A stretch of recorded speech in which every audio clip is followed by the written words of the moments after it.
তো আজকে আর একটা ইম্পর্ট্যান্ট কনসেপ্ট শিখবো। ইম্পর্ট্যান্ট কনসেপ্ট না, আশা করি এই কোশ্চেনটা তোমরা জানো আগে। জাস্ট এইখানে একটা জিনিস বলার আছে, সেটা দেখে নাও। কি সেটা হচ্ছে রাইম্যান টিম্যান রিয়াকশানের ইম্পর্ট্যান্ট কনসেপ্টটা কি।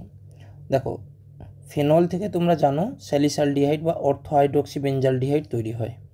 কিন্তু এইখানে একটা জিনিস যেটা আমি তোমাদের বলতে এলাম, সেটা হচ্ছে কি, দেখো এটা একটু কালার চেঞ্জ করে বলে দিচ্ছি। NaOH দিলে অর্থ প্রোডাক্টও তৈরি হয়, অর্থ প্রোডাক্টও, আর প্যারা প্রোডাক্টও তৈরি হয়, মানে প্যারা হাইড্রক্সিবেঞ্জালডিহাইড আর অর্থ হাইড্রক্সি। কিন্তু NaOH দিলে মেজর কোনটা হবে বলো দেখি? অর্থ প্রোডাক্টটা।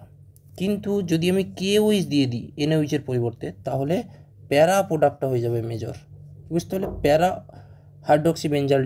বেঞ্জালডিহাইডটাই হবে মেজর। এটা কিন্তু ইম্পর্ট্যান্ট একটা কনসেপ্ট, এটা কিন্তু দিতেও পারে। হয়েছে, KOH থাকলে প্যারা আর NaOH থাকলে অর্থটা হবে মেজর প্রোডাক্ট। ঠিক আছে, থ্যাংক ইউ।